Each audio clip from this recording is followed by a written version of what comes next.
necessidades. Tá bom? Estamos falando sobre olhar para o futuro, tirar isso aqui que pode me atrapalhar. Afastar um pouquinho, senão eu derrubo isso aqui e aí fica... Olhando para o futuro, a eternidade, um Deus que comanda toda a história da humanidade, que comanda o povo, que criou o universo, que tem o domínio sobre todas as coisas. E dando continuidade agora sobre os nossos estudos, as nossas pregações do livro de Êxodo. Nós chegamos em um texto bem gostoso de se ler, animador, que é o capítulo 16. Estamos expondo esse livro, Êxodo, já estamos aqui no capítulo 16, com esse Deus provedor. Se você encontrou na sua Bíblia o livro de Êxodo, capítulo 2, ou capítulo 16, fique de pé, por favor, faremos a leitura do versículo 1 ao versículo 15. Êxodo, capítulo 16, versículo 1 ao versículo 15. Diz assim a palavra do Senhor. A comunidade de Israel partiu de Elim e chegou ao deserto de Sim. Entre Elim e o monte Sinai, no 15º dia do 2º mês, após a saída do Egito. Também ali toda a comunidade de Israel se queixou de Moisés e Arão. Se ao menos o Senhor tivesse nos matado no Egito, lamentavam-se. Lá nós sentávamos em volta de panelas cheias de carne e comíamos pão à vontade. Mas agora vocês nos trouxeram a este deserto para nos matar de fome. Então o Senhor disse a Moisés: Vejam, farei chover comida do céu para vocês. Diariamente o povo sairá e recolherá a quantidade de alimento que precisar para aquele dia. Com isso, eu os provarei para ver se seguirão ou não minhas instruções. No 6º dia, quando recolherem o alimento e o prepararem, haverá o dobro do normal. Assim, Moisés e Arão disseram a todos os israelitas: Ao entardecer, vocês saberão que foi o Senhor quem os tirou da terra do Egito. Pela manhã, verão a glória do Senhor, pois ele ouviu suas queixas, que são contra ele e não contra nós. O que fizemos para que se queixarem de nós? E Moisés acrescentou: O Senhor lhes dará carne para comer à tarde e os saciará com pão pela manhã, pois ouviu suas queixas contra ele. O que fizemos? Sim, suas queixas são contra o Senhor e não contra nós. Em seguida, Moisés disse a Arão: Anuncie a toda a comunidade de Israel: Apresentem-se diante do Senhor, pois ele ouviu suas queixas. Enquanto Arão falava a toda a comunidade de Israel, o povo olhou em direção ao deserto e viu a glória do Senhor na nuvem. O Senhor disse a Moisés: Ouvi as queixas dos israelitas. Agora diga-lhes: Ao entardecer, vocês terão carne para comer, e pela manhã, pão à vontade.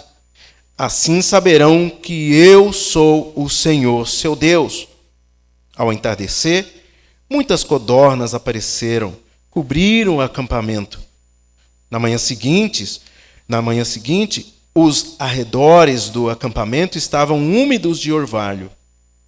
Quando o orvalho se evaporou, havia sobre o chão uma camada de flocos finos como geada. Quando os israelitas viram aquilo, perguntaram uns aos outros: O que é isso? Pois não faziam ideia do que era. Moisés disse: Este é o alimento que o Senhor lhes deu para comer. Baixe sua cabeça, vamos orar mais uma vez. Pai santo e bendito, louvado seja o teu nome. Acabamos de ler uma porção da tua palavra e dependemos totalmente do teu Espírito para explicar, entender e aplicar na nossa vida tudo aquilo que foi lido. Por favor, nos ajude a entender e seguir as orientações do Senhor através do teu Espírito. É no nome de Jesus que oramos. Amém e amém. Pode sentar-se, queridos. O título do sermão é O Deus que nos guia e guarda. Na verdade, esse título vem de um livro de J.I. Packer e Caroline Nystrom.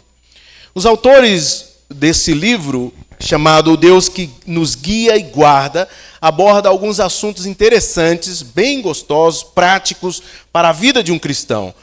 E tem como fundo principal o assunto, um dos mais importantes que a gente encontra na vida de um cristão, mas infelizmente um dos menos compreendido pelo próprio cristão. Perguntas práticas do tipo, como saber a vontade de Deus para a minha vida? Esse é um dos assuntos que mais nos interessa, descobrir a vontade de Deus para a nossa vida. Mas, infelizmente, nós não compreendemos todo ele. Ou como posso ser útil? Qual é a vontade de Deus para a minha carreira? Com quem devo me casar? Qual cidade devo morar? Como devo criar os meus filhos? Vida prática, coisas da vida. Esses são assuntos que geralmente a gente fica perguntando uns para os outros e pergunta para Deus. Qual é a vontade do Senhor para a nossa vida? Bem, assim como os cristãos modernos que somos, o povo de Deus, Israel do passado, após sair do Egito, faziam essas questões, essas perguntas, precisava do discernimento, precisava da sabedoria e precisava principalmente identificar e ouvir a voz de Deus para tomar essas decisões na caminhada, ao longo da caminhada, rumo à terra prometida, Canaã. Nós, a igreja moderna, a igreja de hoje, estamos no mesmo barco.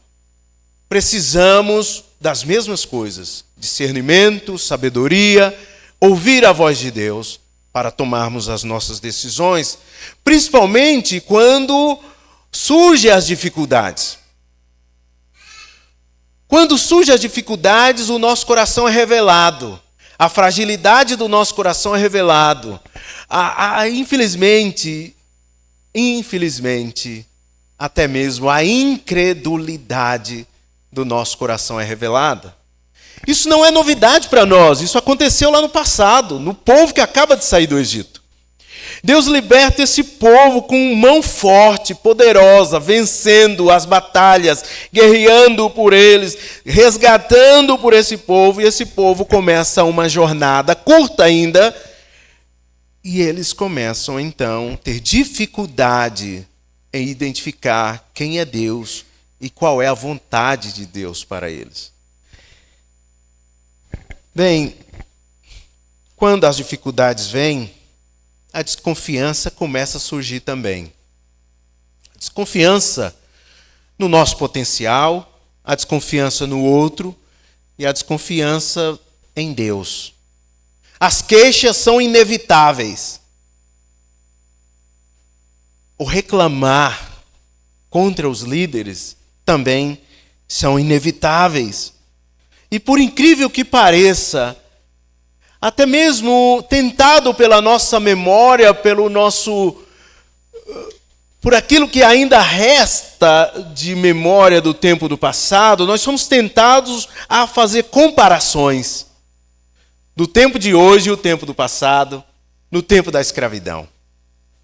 Quando era escravo, mesmo não sendo livre em Cristo, pelo menos tínhamos isso. E foi nessa direção que o povo que saiu do Egito está indo. Precisamos identificar o que está por detrás disso. De tudo isso, da murmuração, das queixas, da desconfiança. O que está por detrás chama-se pecado. Isso é um pecado.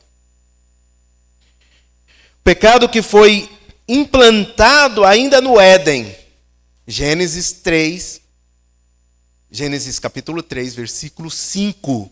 Quando a humanidade é desafiada ou apresentada uma proposta para Adão e Eva e desperta um desejo nos primeiros seres humanos de querer ser Deus da própria vida. Tomar as suas próprias decisões. Caminhar sem que alguém possa estar dizendo aos nossos ouvidos o que devemos fazer, quando devemos fazer, como devemos fazer, por que devemos fazer. Essa foi a decisão tomada lá no Éden e infelizmente nos acompanha. Ela nos acompanha na nossa vida. Nós queremos ser Deus da nossa própria vida.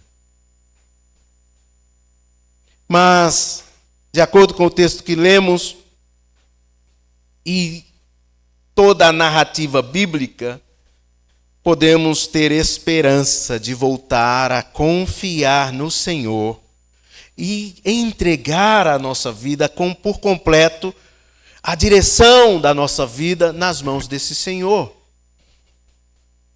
Podemos ter esperança e oremos para que vamos nessa direção. Como posso resumir o que proponho essa manhã? Para resumir o texto e resumir o que vou dizer. Bem, a proposição elaborada foi a seguinte: o Deus que liberta o seu povo é o mesmo que conduz e supre todas as suas necessidades ao longo da caminhada. Por isso nós podemos confiar no Senhor. Por isso nós podemos olhar até mesmo para a nossa história, de antes de crer em Cristo, de ter se entregado a Cristo, olhar para o que Deus fez, quem é Deus que me libertou e como Ele está conduzindo a minha vida, suprindo as minhas necessidades. Eu posso confiar nesse Senhor. Então, o Deus que liberta o seu povo é o mesmo que conduz e supre todas as suas necessidades ao longo da caminhada. Isso nós podemos crer na caminhada como igreja. Gostaria de falar 3 verdades extraídas do texto a partir dessa afirmação. Bem, a primeira verdade é que o povo liberto por Deus enfrenta necessidades.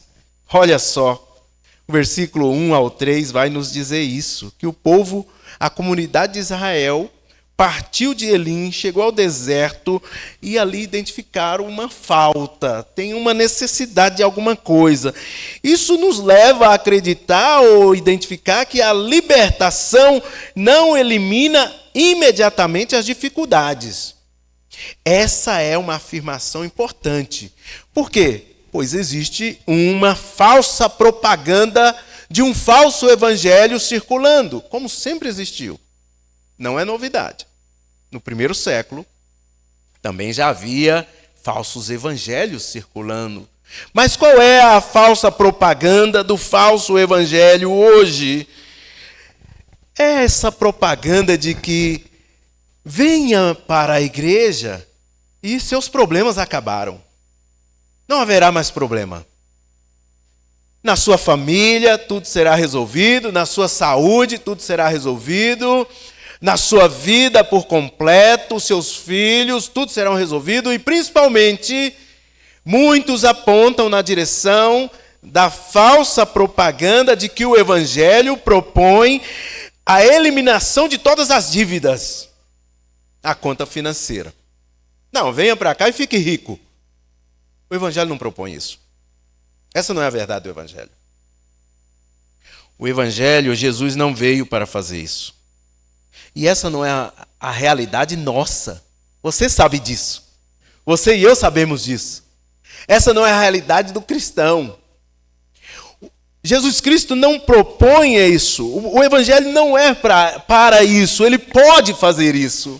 Mas o Evangelho não tem essa proposta. A proposta do Evangelho não é eliminar todas as dificuldades, as necessidades, como um passe de mágica. Jesus veio propor algo muito melhor para nós. Lá em João, capítulo 16, versículo 33, o próprio Jesus vai dizer que nós crendo nele, mesmo crendo nele, no mundo nós teríamos aflições, dificuldades, necessidades, mas o texto diz: permaneçam firmes, porque eu venci o mundo. A proposta do Evangelho é para que eu e você tenhamos paz com Deus. Que nós nos reconciliemos com Deus. A proposta do Evangelho é a proposta da vida eterna. Jesus veio trazer a vida eterna. Então, o crente, o liberto por Deus, passa por dificuldades. O povo liberto por Deus enfrenta necessidades. E essa verdade o povo de Israel enfrentou no passado. Mas logo depois de ter sido liberto, veja, como narramos na semana passada do capítulo 15. Capítulo 15 é uma canção de louvor a Deus, de gratidão a Deus, a proclamação do reino eterno de Deus. Mas logo na primeira jornada, nos primeiros 3 dias, começando aquela jornada, sentiram falta de água, não tinha água para beber. E então eles perguntaram: o que beberemos? Começaram a questionar, começaram a murmurar, começaram a questionar, inclusive a autoridade ou a liderança de Moisés e Arão. Mas Deus, na sua infinita graça e misericórdia, conduzindo o seu povo, deu um tempo de refrigério para esse povo. Isso é importante para nós. E aí no capítulo 15 vai dizer que eles encontraram, ele termina o capítulo 15 dizendo que encontraram 12 fontes de água e 70 palmeiras. Ficaram um tempo acampados ali. Deus é gracioso. Deus é bondoso. Deus está conduzindo o seu povo e virá assim as dificuldades, os altos e baixos nossos. Não é altos e baixos de Deus, é altos e baixos nossos. Mas Deus é tão gracioso que Ele nos leva para um tempo de refrigério, um tempo de descanso. Acalma-te, tem água fresca, tem sombra, fica quieto. Descanse um pouco, ouvimos um pouco sobre o descanso aqui na escola bíblica. Descanse um pouco. A jornada vai continuar. E aí surge a pergunta. Nesse tempo de escassez, Deus suprindo, e aí começa esse tempo de refrigério, surge uma pergunta para nós. A questão é: por que não ficar neste local tranquilo, de uma vez por todas? Qual o propósito de Deus de nos levar para um refrigério e depois continuar na jornada no deserto? Vejam, em primeiro lugar, Deus deseja provar a quem o povo pertence. Quem é o dono desse povo? O povo de Deus não pertence a este mundo. Nós não pertencemos a este mundo. E desde aqui, do livro de Êxodo, Deus quer mostrar isso, quer nos ensinar isso. Vocês são peregrinos. Estão de passagem, viajantes. 1 Pedro capítulo 1, versículo 1 e 2, Pedro vai falar sobre isso. Vai nos chamar literalmente de peregrinos, passageiros. Portanto, o conforto pode nos levar, se a gente ser tentado a ficar nesse local, achar que tudo se resume aqui. A vida é aqui e acabou. As delícias dessa vida é o máximo que possamos experimentar. Assim como a falta pode minar a nossa esperança. Provérbios, o autor de Provérbios, sabiamente vai escrever o seguinte, que pede a Deus, Senhor, que eu não seja tão rico que me esqueça do Senhor, que eu não me lembre que foi o Senhor que me deu, que vem tudo do Senhor, mas que eu não seja tão pobre, que eu murmure, que eu reclame, que eu negue a sua existência. O autor de Provérbios vai nessa direção. Então, há um risco, um perigo de, quando estamos no conforto, achar que é isso aqui. A vida parou aqui. Ao mesmo tempo, o risco da falta de negar ao Senhor. Então Deus, na sua misericórdia, Ele conduz o povo na sua caminhada, Ele propõe a jornada. E agora, no segundo mês, após a saída do Egito, as queixas são diferentes. Ou, pelo menos, o motivo das queixas é diferente. Agora é a falta de comida. Se no capítulo 15 eles reclamaram por falta de água, agora no capítulo 16 eles reclamam por falta de comida.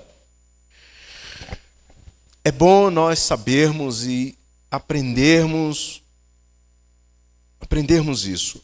Deus nos tira da nossa zona de conforto para tratar o nosso coração.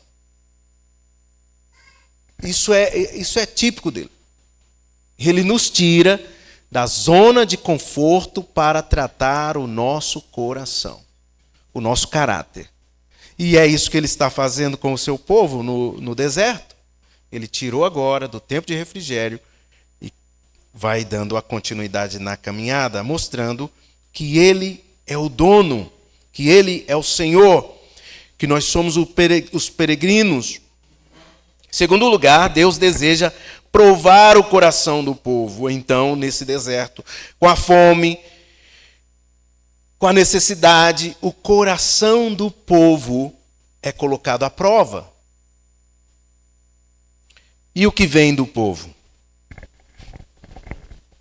Reclamações, queixas, murmúrio e até mesmo a idealização do passado, do tempo de escravo. Quando tínhamos, olha só, veja aí no versículo 6. Não, no versículo 3, perdão. Lá no Egito, nós tínhamos comida, panela cheia de carne, comíamos pão. Então, remete ao passado, ao tempo da escravidão. Então, Deus deseja provar o coração. A resposta do povo é lamento. Se ao menos o Senhor tivesse nos matado no Egito, lamentavam. Lembrava do passado. E parece incrível que uma pessoa possa se lembrar de um tempo de escravidão com uma certa nostalgia, uma certa saudade. Eu fico atento a alguns testemunhos. Às vezes eu fico triste por alguns testemunhos, porque a pessoa relata tanto coisa do passado, com detalhes, com sofrimento. Ok, viveu tudo isso, mas quem está em Cristo, nova criatura é, novo ser, nova perspectiva, é um novo olhar, é uma nova vida. Tudo que era do passado ficou para trás, isso não passou. Não estou amenizando dizendo que não causou traumas, que não causou danos, causaram danos. Mas esquece isso. Deus está fazendo uma nova história na sua vida. Então há pessoas que querem fazer do testemunho um testemunho, como se tivesse saudade daquele tempo.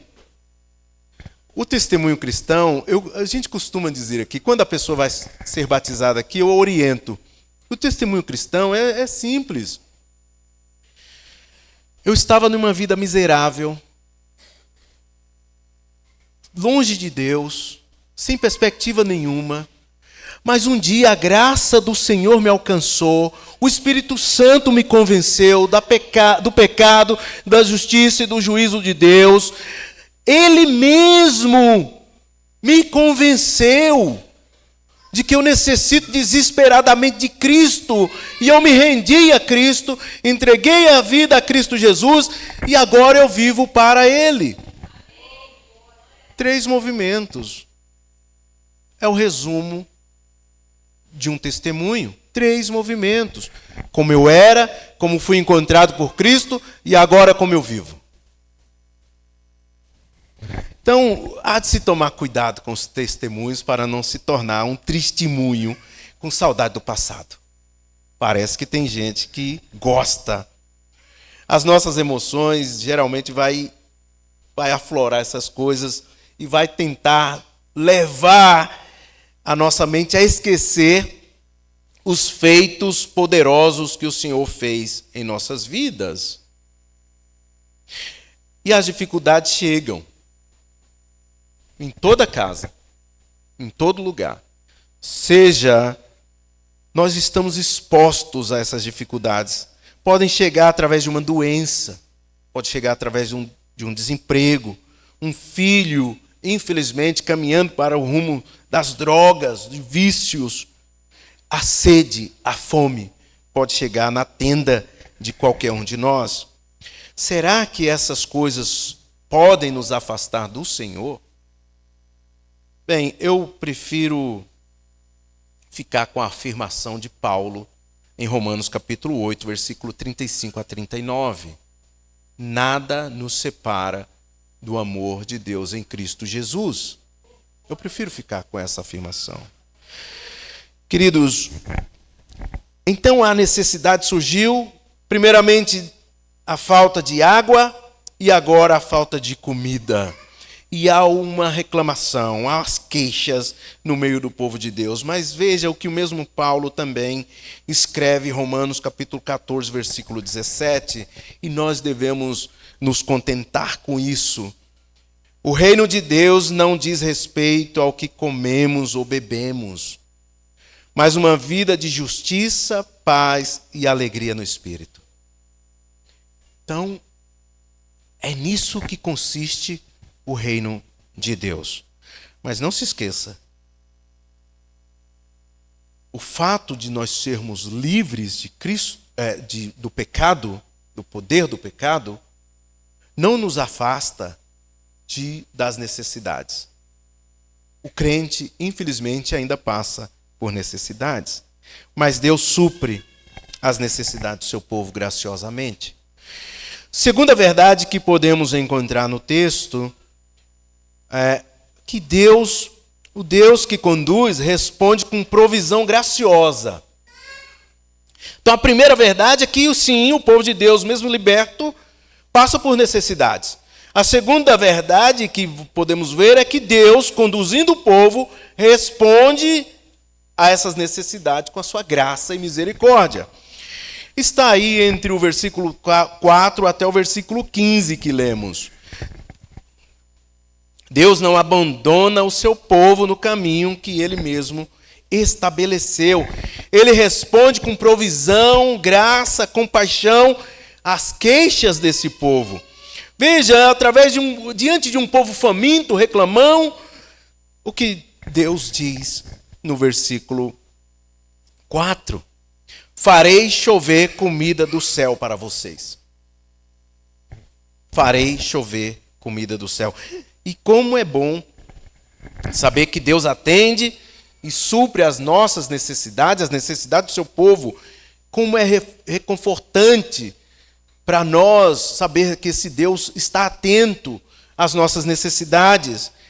Mas isso não pode ser entendido como que Deus é uma espécie de garçom que está atento às mesas e o primeiro que levantar a mão ele tem que correr para atender.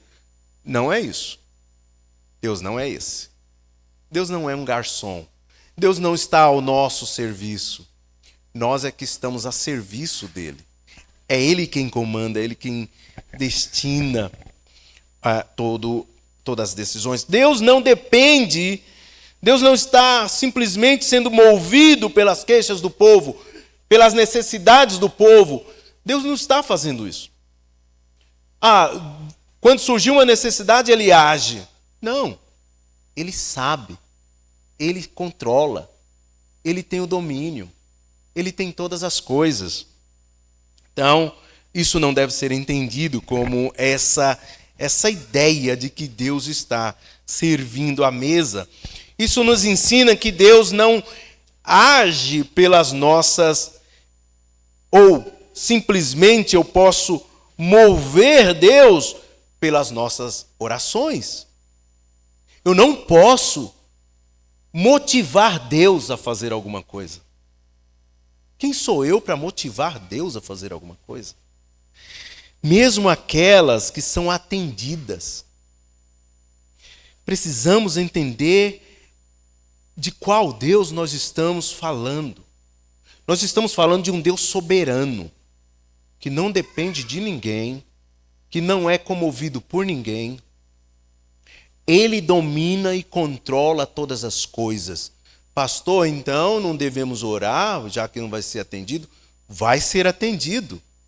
De acordo com os propósitos eternos dele, não os nossos. E ele atende porque ele é gracioso, ele é bondoso. Não porque nós merecemos, não porque eu o convenci. Mas há algumas coisas interessantes para a gente aprender. Precisamos ter ideia, ou na ideia, de que Deus não está reagindo à história. Ele conduz a história. Ele não está preso ao tempo, ao espaço, à circunstância, às guerras, seja o que for, ele está conduzindo toda a história.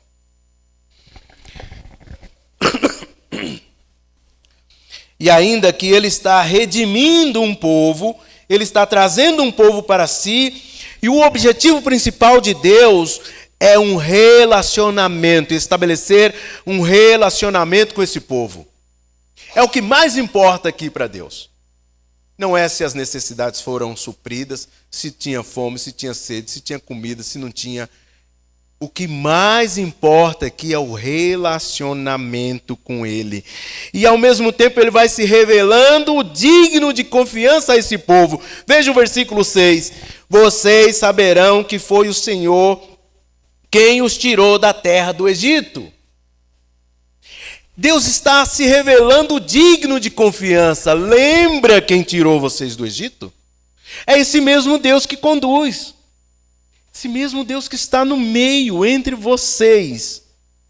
O Deus que os tirou da terra do Egito, em uma demonstração de graça, Ele conduz esse povo e Ele está no meio desse povo. Ele decidiu se revelar ao povo, mais uma vez, não por mérito do povo, não por obediência do povo, mas sim por Ele ser fiel e comprometido com a sua própria reputação, com o seu próprio nome, com a sua própria palavra, com a própria promessa. Ele prometeu a Abraão, então ele cumpre aquilo que ele diz. Não é porque o povo, Deus simplesmente está a serviço do povo. Não, não é isso.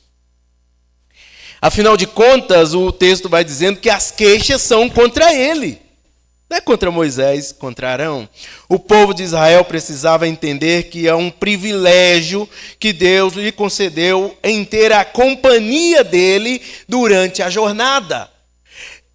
Precisamos entender como igreja também que é um privilégio nosso de ter Deus conosco, Emanuel, dentro de nós, conduzindo a igreja.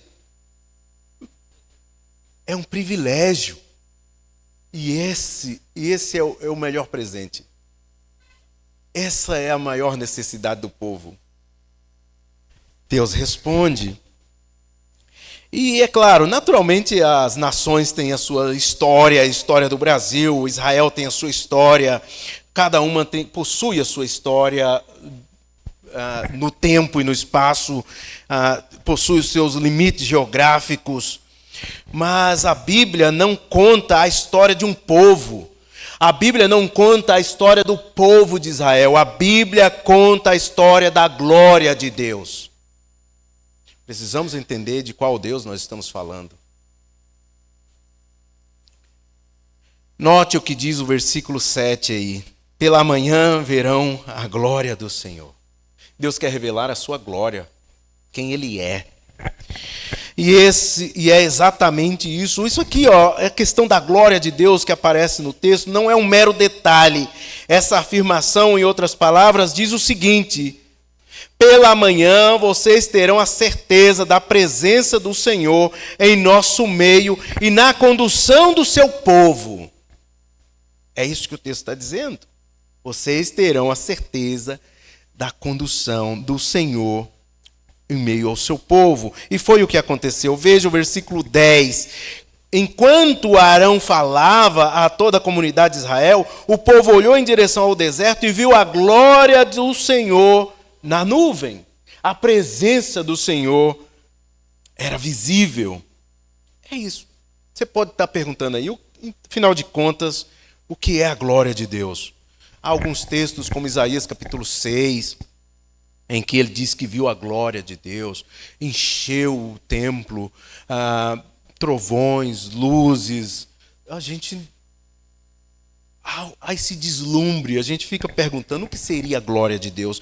É difícil a gente fornecer uma resposta certeira, categórica, mas podemos afirmar o seguinte: a glória de Deus é tudo aquilo que Deus é em sua natureza. Santo, justo, amoroso, poderoso e eterno. A presença dele pode ser entendida como aquilo que torna Deus perceptível ao ser humano. Salmos 19 começa, alguém lembra? Céus e terra proclamam a glória do Senhor. Romanos capítulo 1, versículo 20, fala que Deus manifestou a sua glória através da criação. A presença dele. Então Deus se fez perceptível àquele povo ao suprir as necessidades com graça. E ele trouxe codornas e o maná. Está com fome, ele vai dar o que comer. Ele não foi mais ou menos glorificado por isso. Ele é glorificado em si mesmo.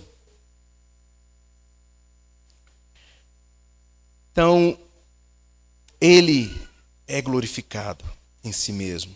O Deus que conduz o povo responde às queixas com um alimento sobrenatural chamado maná. Por quê? Mais uma vez, porque ele é gracioso, porque ele é bondoso e não pode negar a si mesmo. O maná, sequer os israelitas faziam ideia do que era o maná. E chegaram até a perguntar para Moisés: o que é isso? O maná, o próprio texto vai descrever algumas características desse maná. O maná tinha uma aparência semelhante a pequenas sementes brancas, como de coentro, um sabor descrito como bolos feitos com mel, e aparecia milagrosamente todas as manhãs após o orvalho. É isso. O que era? É isso. Contente-se com aquilo que Deus está fazendo. Deus está suprindo a necessidade do seu povo com o maná. Mas uma expressão aí no versículo 15 aparece para a gente, é uma expressão interessante que pode ser nesse caminho aí, de definir o que é o maná. Este é o alimento que o Senhor lhes deu para comer. Versículo 15. Essa afirmação aponta para a vinda de Cristo Jesus. Este é o alimento que o Senhor proveu, que o Senhor trouxe, que o Senhor lhes deu para comer. No Novo Testamento, Jesus se apresenta como o verdadeiro pão do céu. O pão que desceu do céu. João 6, 31 a 35. Mostrando que o maná apontava para uma provisão superior, maior. Uma provisão completa. E no texto de João, Jesus vai dizer: aquele que tem fome, vem a mim, e se comer de mim, nunca mais terá fome. Aquele que beber de mim, nunca mais terá sede. Jesus É o pão da vida que sacia a pior fome do ser humano. A necessidade, a falta da presença de Deus conduzindo a sua vida. Jesus é a expressão exata da glória de Deus. E somente nele, a presença dele, e na presença dele, nós nos sentimos completos. Nós somos completados, preenchidos. Não há mais nada que importa. Se Jesus habita, Paulo entendeu isso talvez melhor do que nós, escrevendo aos Filipenses. Preso em uma masmorra, com cadeias, com correntes, em um chão úmido, irmãos abandonando, igreja não visita, não há nada, um telefonema, não há um WhatsApp, nem um texto. Estou contente. Estou contente. Estou completo. Porque Cristo está comigo. Essa é a nossa oração, que nós sigamos também nessa direção de ter o contentamento em Cristo. Não nas coisas materiais. Não no que Ele pode fazer por nós. Ele já fez. Entregou-se por completo na cruz do Calvário para pagar o meu e o seu pecado. Terceira verdade que podemos ver então, partimos aqui para a terceira verdade que extraímos do texto. A primeira então é que o povo de Deus, mesmo o povo de Deus, passa por necessidades, passa por dificuldades. Mas ao longo da caminhada, Deus supre com graça. O segundo ponto, graciosamente Ele vai suprindo as necessidades. E o terceiro é que o Deus que supre ensina dependência diária e obediência. Leremos então do versículo 16 ao 36.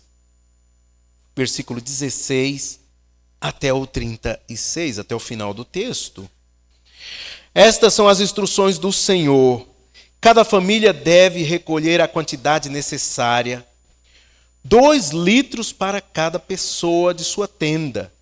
Os israelitas seguiram as instruções. Alguns recolheram mais, outros menos. Contudo, quando mediram, cada um tinha o suficiente.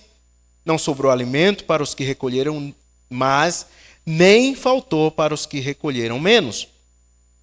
Cada família recolheu exatamente a quantidade necessária.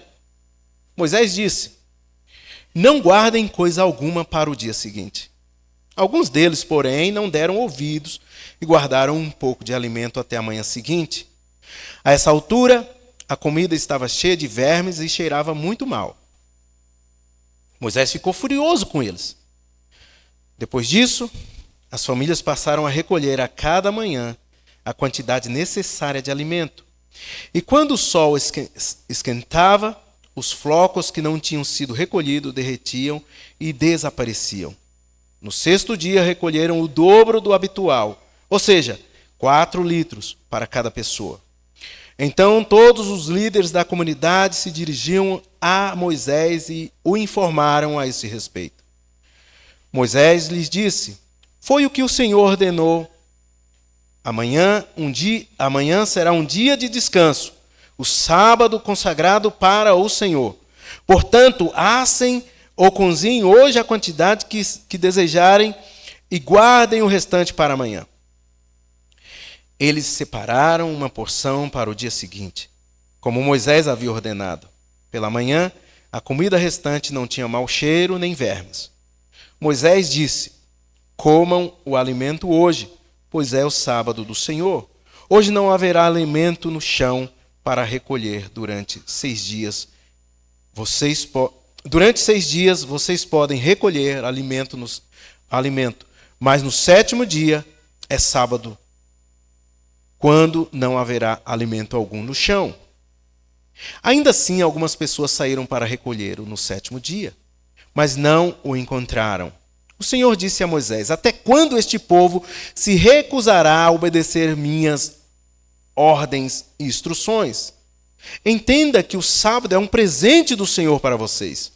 Por isso, no 6º dia, ele lhes dará uma porção dobrada de alimento, suficiente para os 2 dias. No sábado, cada um deve ficar onde está. Não saia para recolher alimento no 7º dia. No 7º dia, portanto, o povo descansou. Leremos até aqui.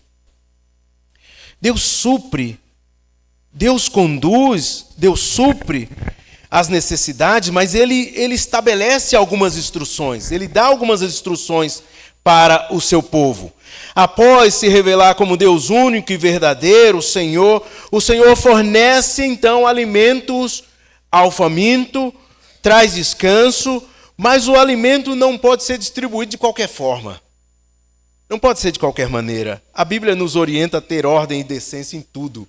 1 Coríntios capítulo 14, versículo 40. O povo não poderia sair pegando de qualquer jeito ou fazendo ao seu entendimento. Então, de forma didática, para ensinar esse povo sobre obediência, sobre dependência dele, Deus dá algumas instruções. Eu queria falar sobre essas instruções aqui. No versículo 16 começa dizendo assim: e estas são as instruções do Senhor, que cada família deveria recolher simplesmente a quantidade necessária para a sua família, para a sua tenda. Deus desejava ensinar ao seu povo a depender dele e não no acúmulo de alimentos ou em suas riquezas. Isso fica mais evidente logo no versículo 19. Não guardem coisa alguma para o dia seguinte, é o que diz o versículo 19. Isso não pode ser confundido com imprudência nos nossos dias, com irresponsabilidade financeira. Não podemos confundir isso com uma orientação, como sendo uma orientação do Senhor. Não confunda fé com irresponsabilidade, meu irmão. A própria Bíblia também nos orienta a calcular. Se você vai fazer algum projeto, calcule os gastos. Veja a sua conta bancária, se terá como arcar com o orçamento que foi feito.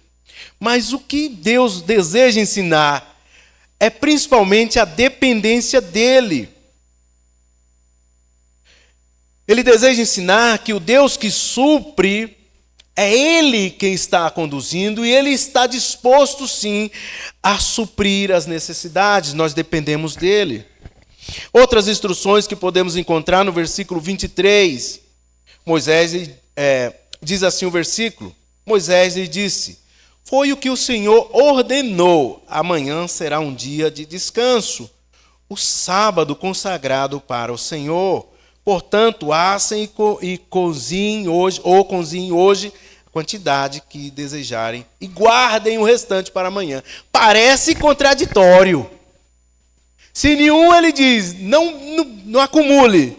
Agora ele orienta, agora guarde. O que Deus quer nos ensinar com isso, meus queridos?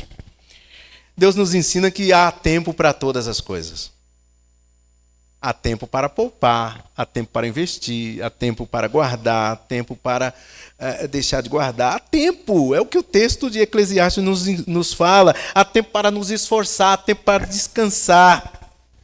Existe um tempo para todas as coisas, mas o que Deus está mostrando aqui, principalmente, é que existe um tempo para o descanso. Descanso. E o descanso Paulo abordou muito bem na escola bíblica aqui. Não é simplesmente deixar de fazer alguma coisa, é descansar nele. O nosso descanso vem dele, o nosso descanso é ele.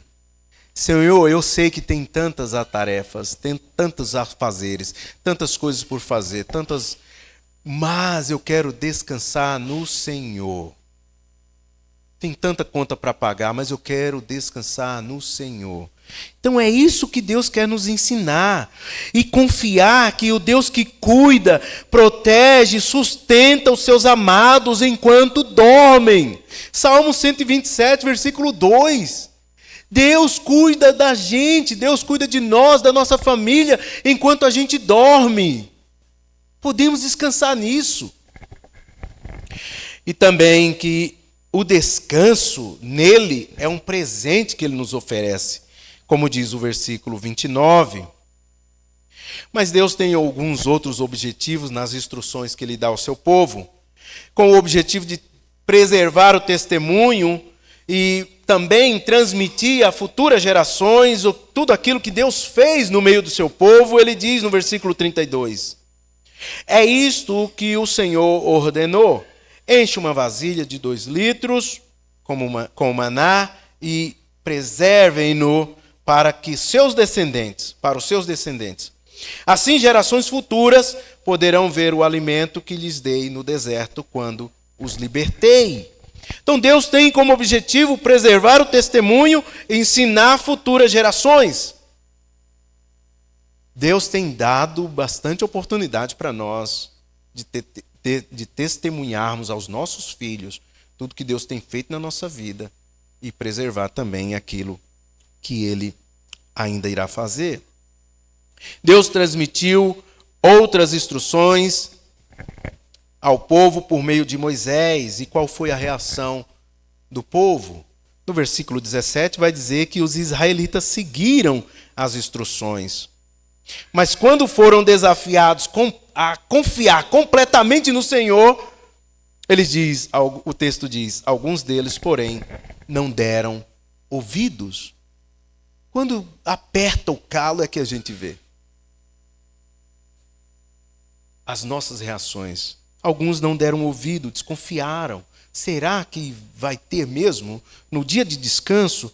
Infelizmente, alguns de nós têm passado por dificuldades e têm feito essa mesma pergunta. Será que eu posso descansar no Senhor? Será se vai ter amanhã? O que nós estamos dizendo a Deus é, eu não confio no Senhor. Eu confio na força do meu braço. Eu confio nas minhas habilidades. Eu confio no meu poder de empreender. É isso que eu estou dizendo para Deus. Meu irmão, o texto está desafiando a gente a descansar. Descansa nele. Nem sempre o povo de Deus vai obedecer às instruções. Nem no passado, nem hoje. O máximo que a gente consegue é fazer algumas coisas.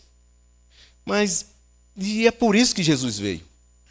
Foi por isso que Jesus veio, para cumprir toda a palavra, para obedecer toda a palavra.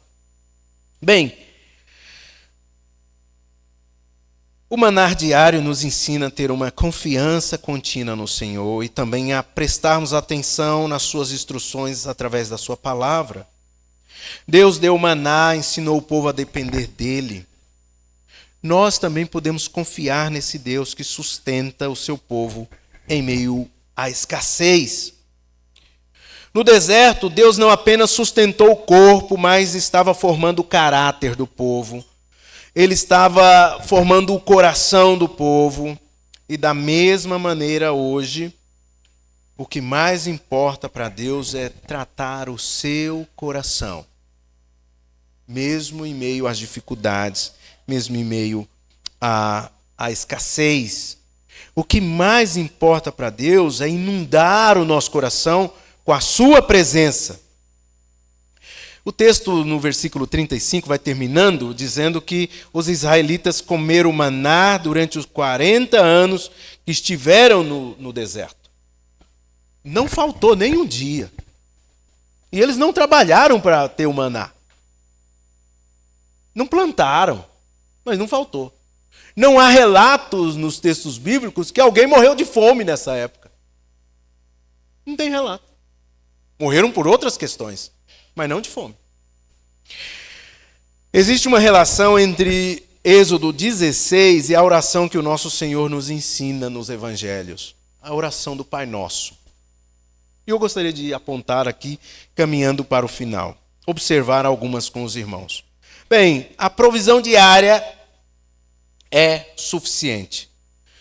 O povo deveria colher apenas o necessário para o dia, no capítulo 16 que lemos. Isso nos ensina que Deus supre de forma suficiente. Nem falta e nem sobra. É o suficiente. Se você tem, é o suficiente. Se Deus está te dando, aquilo que Deus está te dando é o suficiente. No Pai Nosso, Jesus nos ensina também a não confiar no acúmulo egoísta. Pai Nosso, Jesus nos ensina a pedir o pão de cada dia, reforçando a ideia da dependência contínua, não da autossuficiência. No Êxodo, Deus ensina a dependência e a confiança nele. Quando alguns tentaram guardar o maná, vimos o que aconteceu, estragou. Deus estava ensinando o povo a confiar nele dia após dia. E na oração que Jesus nos ensina, aponta para uma fé diária. Precisamos nos debruçar diante do Senhor diariamente também. É o pão de cada dia. Ele é o nosso pão da vida. Então nós precisamos voltar constantemente com Ele, reconhecendo que cada dia nós dependemos dEle. Outra lição de Êxodo aplicada também no Pai Nosso, a obediência ao ritmo estabelecido por Deus. No sexto dia, o povo deveria colher em dobro por causa do sábado. Deus mostra que a sua provisão está ligada à obediência à sua palavra. No Pai Nosso, pedir o pão também implica viver debaixo da vontade de Deus. A oração do Pai Nosso diz: seja feita a tua vontade. Reconhecendo que a provisão vem dentro dos propósitos divinos. Ensina, por fim, a termos uma memória, na memória a fidelidade de Deus. O maná foi guardado como um testemunho para futuras gerações, para que se lembrassem de que Deus sustentou o povo durante a jornada no deserto. A oração do Pai Nosso nos ensina também, da mesma forma, uma memória espiritual, contínua. Ao pedir diariamente, o cristão relembra constantemente que Deus é o seu sustentador. Êxodo 16, então, nos ensina na prática o que Jesus ensina na oração. Mas a lição é a mesma. Deus é o provedor fiel que chama seu povo a uma dependência diária, confiante e obediente. Queridos, gostaria de concluir da seguinte maneira, fazendo algumas aplicações breves. Talvez você esteja buscando com sinceridade as respostas sobre a vontade de Deus para a sua vida. Ou talvez você esteja passando por dificuldades. Eu gostaria de encorajá-lo tanto a buscar realmente a vontade de Deus, entender a vontade de Deus para você, mas enfrentar as dificuldades confiando no Senhor, confiando naquilo que Ele mesmo garante. Primeiro, confie mesmo que ainda não esteja totalmente claro sobre os próximos passos na sua vida. Geralmente o Senhor vai se revelando e esclarecendo a sua vontade à medida que nós vamos caminhando com Ele. Segundo, confie no Senhor em meio às necessidades. Em meio a essas necessidades que você possa estar enfrentando, talvez, pode confiar que Deus ouve as orações do seu povo e atende de acordo com seus propósitos eternos. Terceiro, se você estiver em um momento de refrigério na caminhada, de calmaria, agradeça ao Senhor. Confie na presença dEle.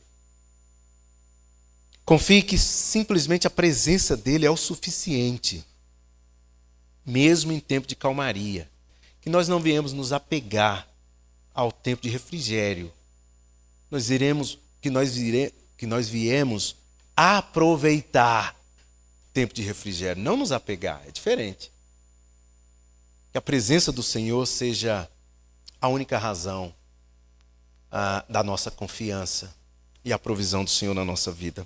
Ele é o Deus que nos guia e guarda. Baixe sua cabeça, vamos orar mais uma vez.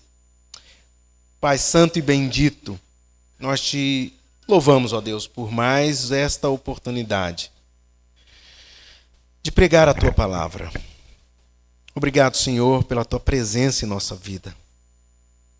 Esclarece para nós os próximos passos. Esclarece para nós, ó Deus, que o Senhor é o Deus conosco e que o nosso coração seja convencido que o Senhor supre as nossas necessidades, porque tu és gracioso, bondoso. Ó Deus, muito obrigado. Fica conosco. Que os meus irmãos tenham sido edificados e continue a trabalhar durante a semana em nosso coração esta palavra. É no nome de Jesus que nós oramos. Amém e amém.